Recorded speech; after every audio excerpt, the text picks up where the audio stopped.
What is going on, YouTube? This is The Last Musketeer, and welcome to part 1 of Blue Archive free-to-play Is It Worth It series.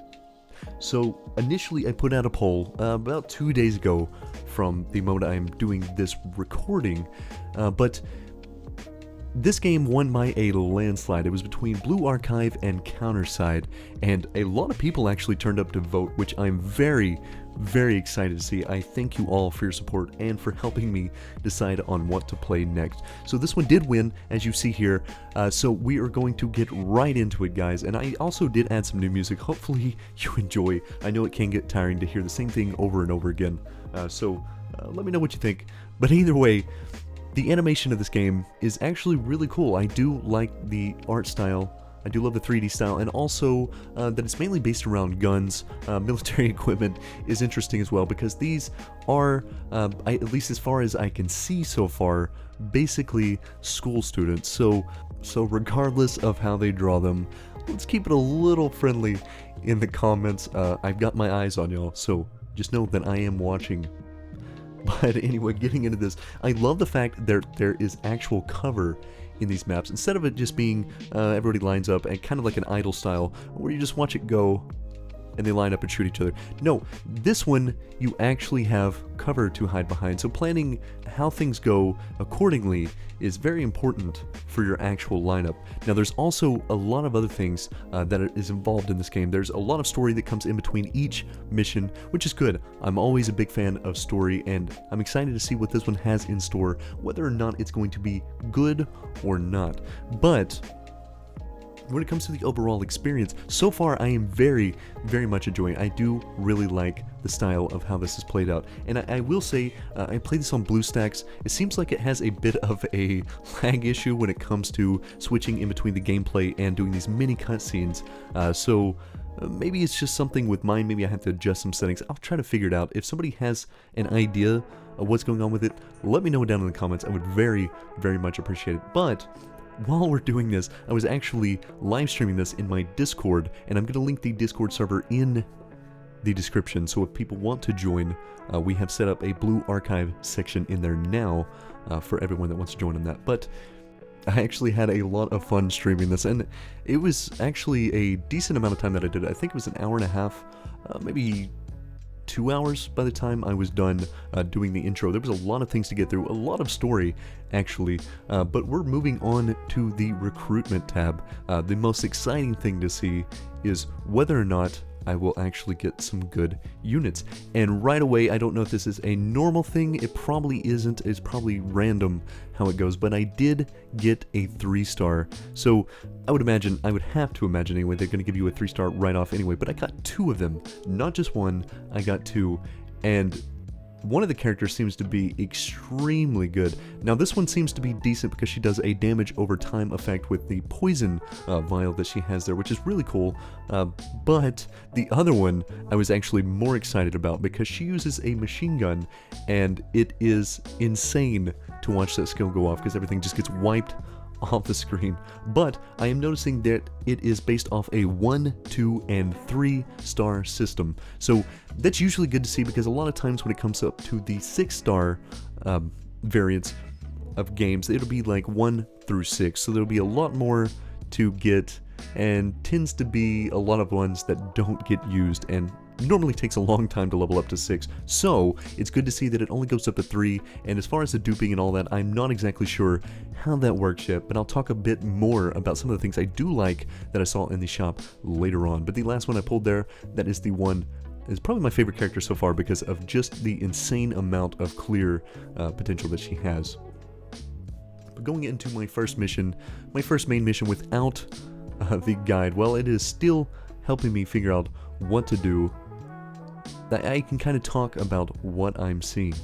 So it's kind of a strange aspect in the start of it. When you go in, you start at the start tile, and then you can move over to one of the other fights, and then it ends the turn. I don't know if there's a significance between whether or not you initiate the combat or the enemy initiates the combat. Somebody will have to let me know, I guess, in the comments if you would, so I can get an idea of what's going on with that. But there seems to be a striker squad and a special squad. Now the thing about it is, it seems the strikers are the ones that run around on the ground floor, so they're the ones that are actually doing the fighting, while the specialist ones are there for providing support.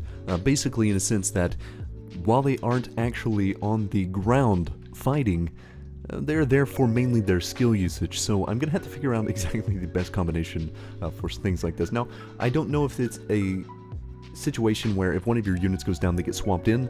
That could be an option, but I don't think that is exactly what is happening. So as I flesh it out a little bit more and figure out a bit how this works, then I will talk about it a little bit more in the future videos. So once you start the actual mission, then you can actually drag onto the tile that you would like to go to. Now, I don't know if it can be skipped in certain tiles or if you have to go to the next one, but either way, I drag onto this one, it initiates the combat. So you'll go in and do a fight. So it's like a multi-fight per stage system. So it can be a good thing. It can also drag out the actual missions a bit, which in a way is bad, at the same time is good. Like, you want more gameplay, then you have more gameplay. If you want to rush through the stages as fast as you possibly can, well, then you're going to have a bit of patience when it comes to that, because you're not going to be able to do that. Okay, so one thing that I did need to talk about, because I've never really seen it in another game, as we go into this comment, you'll see a little thought bubble pop up, and it'll have either a green face, yellow face, or it could have a red face. This is based on how good they are with the current terrain. Now, I believe there's 3 types of terrain. I don't exactly remember the names of them. I will go over them a little more as time goes on. It's kind of like urban warfare, some of them being like inside warfare. But basically, green means they have boosted stats in that terrain. Yellow means they're neutral, which means they gain no benefits and they have no losses. And then red means they are bad for that terrain, which means they lose damage. So you have to be very careful and actually read a lot of the character sheet to figure out what is the best location for them, which prompts building extra teams. That way you're not just going in with one broken team. Now, it's probably still possible to do that, but you can't just go in there with one broken team and kind of run through everything super easy. You kind of have to plan a little more for what you're doing, which also is a great thing for building a lot more characters. If there's more viability from the 2 stars, which I have not got to test yet, then it's going to be a good way of doing that regardless of what star level your actual stuff is. Now, there is a thing called MomoTalk, and this is actually kind of cool because it unlocks backgrounds for your characters. So when you get a new message, you'll go in there and you'll actually talk to them, get a little bit of a familiarization with that actual character, because they will talk to you about some stuff, and then it'll go into a big story cutscene when you do their story thing, and you also get rewards for that.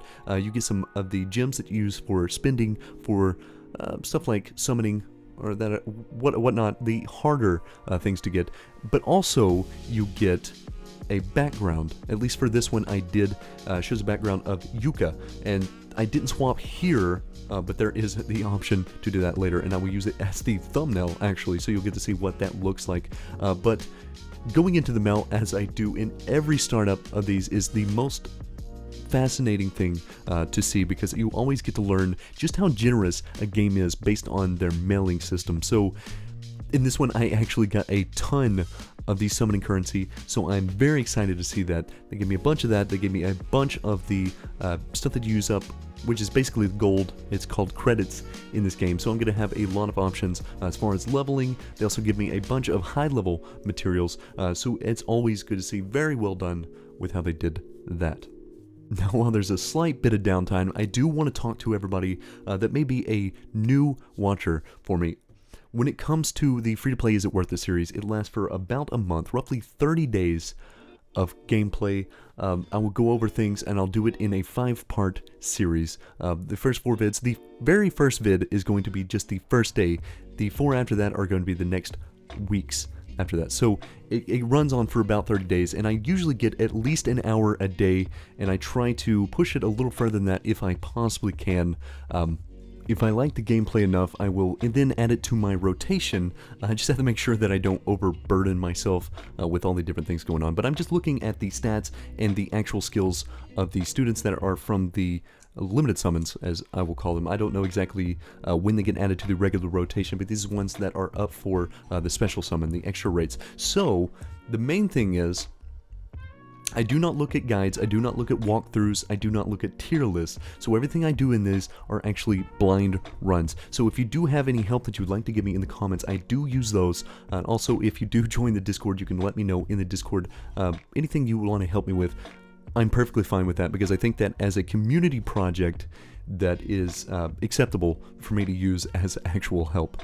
So in this summon here, I do not get any 3 stars, I actually get 2 or 3 of the 2 stars, which I'm perfectly fine with. Getting anything new is always exciting, because then I can test them out a little bit later on. And as you can see, some of them converted when I got the dupes into these gems, and I'll talk about them a little bit later, but it's something I'm actually very excited about, because I'm always looking for better options when it comes to the dupe system. Another 10 pull, another no 3 star, but that's fine. I've already got 2 or 3 of them all together, so we're actually starting out probably pretty strong. I've got what I need early on to deal with a lot of these options. I do have some decent healers, I have some good damage dealers, and I think some of the frontline like tank units are actually pretty decent, especially when I level at least early on. I'm not going to have to worry about anything crazy for a little while. I do a third 10 pull, and once again, no 3 star, but I did get 3 2 stars this time. And because of how the dupe system seems to work, I'm perfectly fine with grabbing dupes of characters. I do not mind that whatsoever. Very exciting to see. And when it comes to the next video, hopefully I'll be able to implement the actual duping into some of the characters so I can talk a little bit more about them. But here is a 4th 10 pull. As you can see, we got lucky this time and hit a 3 star, but also I want to say I'm very happy with how much rewards this game actually gave me starting out. You don't see this very often. There are a lot of times where games will give you a decent to start out with, but they don't give you enough pulls, and it tends to be a lot of grinding before you get to the next one. So if you don't get lucky enough to get something good, well, then you're out of luck for a little bit. But at least in this case, this one gave me a bunch of good starting pulls, and so I was able to work up a pretty decent roster. And so I'm excited to actually try these out and implement them more into my gameplay and talk a little bit more about things when I learn them, because as far as the 1, 2, 3 system, whether or not something's going to be that viable at a 1 star is very important to actual gameplay. So if they can all be taken up, I'm sure they can, with the dupe system, be taken up to higher star rarities. So I'll be excited to see what a 1 star is actually capable of. Now the task system, or your daily system, as it is, daily, weekly, achievements, and challenges. I don't know how hard it is to actually do them daily. I don't think it'll be that hard. Most of it seems pretty straightforward. Just having this big of a tab is always a good thing, because that means I have a lot of challenges, a lot of achievements that I can actually do to gain more resources and more summons. Because you can already see I am back up to another 10 pull. So I will do that momentarily, but I do want to say that anytime it comes to a gacha game, make sure when you're playing something for a long time, especially an extended period, over months, maybe years, for people that love it enough, never treat the dailies or the weeklies as something that you absolutely have to do, because at the end of the day, the game comes down to how much you're enjoying it. If you can't enjoy it anymore because it feels like a job, then it's probably time to either slow down with how you do it, or find another one to try out, which is the basis of this series, trying to help people figure out whether or not they want to put the time in to a game. So some of you may watch and you may not even be free-to-play players, and that's perfectly fine. I accept every single one of you, and I will say I thank you so much if you are a spender, because you actually allow me to be able to play these games for free, because without you, the game doesn't exist. So I am always a big fan of people that spend, even if it's something like spending for skins. Like, never feel bad about spending on a game that you love, because at the end of the day, you're helping out other people and you're giving love to the developers who put a lot of time and a lot of effort, lost a lot of sleep over something like this. So just show them a little love, give them a little bit of your time, and if you're enjoying it enough and you put enough playtime in, I highly recommend buying something like a skin. Do something that you enjoy, that you can enjoy having on your account. But enough about the ranting, guys. I want to talk a little bit about the leveling system because I don't exactly understand how it works yet. I do know that there is a gear system, a level up system, and a skill level system, along with the unlock mystic, which when I figure that out, I'll talk about that. Will probably be the next video, hopefully. But as far as gear goes, you will get pieces of gear from mission drops and also from probably other various methods. But the main thing is, like, bounties and missions seems to be where most of your gear comes from. Now, I don't know the tier system of gear, but I know that you can level it up to make it a bit stronger, so it's just going to be extra stats included to your characters. Now, the leveling up the actual skills, I don't have any of the pieces of those yet, so I'll have to figure out exactly where I'm going to get that. But as you can see here, you can click on it and it'll show you where you can do it. So certain bounties, I do see on this one, it has some missions available in Chapter 6, which is a bit far away from where I am currently at the end of the first day. I don't think I finished Chapter 1 even. There is a lot to actually go over. But I held off on leveling because the leveling is dependent on your actual overall level. So right now I was 2. I didn't want to waste any of the experience trying to take them from 1 to 2 since it is the level cap.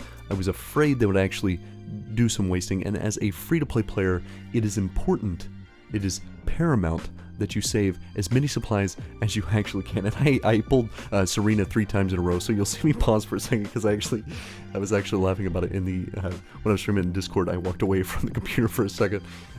But as we're going past this, I see a lot of dupes of 1-stars. I don't know exactly how many 1-stars there are available in this game. I will check the actual overall unit count and probably show it in the next vid if I remember.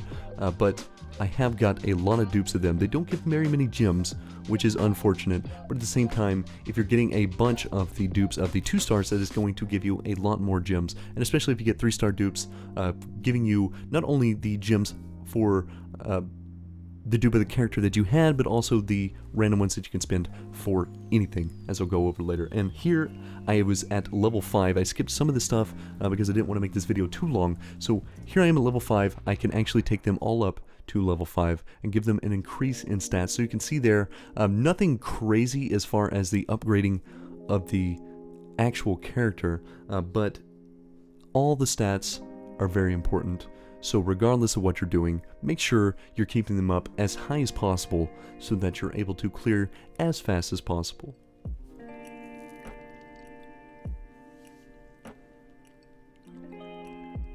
One thing I will note, I'm seeing on some of these characters where they'll have a negative effect to one of the stages, but in some of the others, they don't have any negative effects. They'll have like 2 neutral and 1 green, some of them 2 green, 1 bad. It's very strange to figure out, and it's going to take a little bit of working around to figure out some of these things, but I'll be able to set up something. Hopefully there will be a bunch of pre-made squads that I can actually throw in for different types of terrain. But as you can see here, this is the actual shop. There are a lot of things that I can actually purchase, and I do like the fact that instead of just buying them individually, I can go in and checkmark them and then do a purchase selected down at the bottom right corner. So anything, it's going to save me a little bit of time. It's a nice UI improvement. Eligma 1, very cool. This is what I was excited about. So you can use the dupes that you get, the random ones, to actually go in and purchase Eligma of the characters that you own, which means it's going to actually raise in price as you're going for certain ones. And I think on one of these I did purchase the first 20, and then it's going to jump up to 2 per one. But that gives you an idea of how this system actually works, which means if you're focusing on one specific character and you just do a bunch to level that one up, you're going to get that one maxed out pretty quickly. Something I am very, very happy to see, because a lot of times when it comes to gacha games, the dupe system is a bit of a problem. So this game also has armor types that you have to deal with. Not only the terrain to worry about when it comes to weakness, you have to also be prepared to form your squad correctly when dealing with certain armor types. So if you go in and you don't have the right setup, it's going to take you a bit longer to deal with some of these enemies. But as you can see, a light armor is countered by the explosive type, which is the red character background, as you'll see there. The yellow being a piercing type that is good against tanks, the heavy defense units, and the blue is a mystic that deals with the specialist units. Now, I don't know if certain classes have specific roles they play as far as the skill being like a single target or AoE or however that works. I will have to figure that out as time goes on. But it seems like when it comes to dealing with the heavy units, it tends to seem to be always a skill that targets one unit, at least for me so far. I'm sure there's other variants of it, but as I get to that, I'll be able to talk about it a bit more. I still have a lot to go to figure out exactly what is going on in this game. I'm still pretty clueless, but as I figure out more and more, I will talk about them in the coming videos.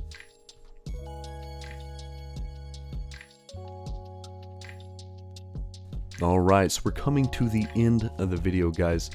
Hopefully I was able to elaborate on most of the stuff that I needed to talk about early on, stuff that I'm figuring out on day one. So in the next one it's going to be a full week, so I'll have a lot more to talk about, a lot more to show, though I'll try to keep the videos from going too long. But if you have any questions, any comments, let me know down in the comment section of the video. If you like the video, give me a like, give me a subscribe, it always helps. We're getting very, very close to 1,000 subs, and it is a massive milestone for me. And once again, I thank you for all your continued support and the advice that you give me on this. I very much appreciate it. But anyway, guys, I'm going to end the video here. I hope you enjoyed it, and I hope to see you in the next one. Peace.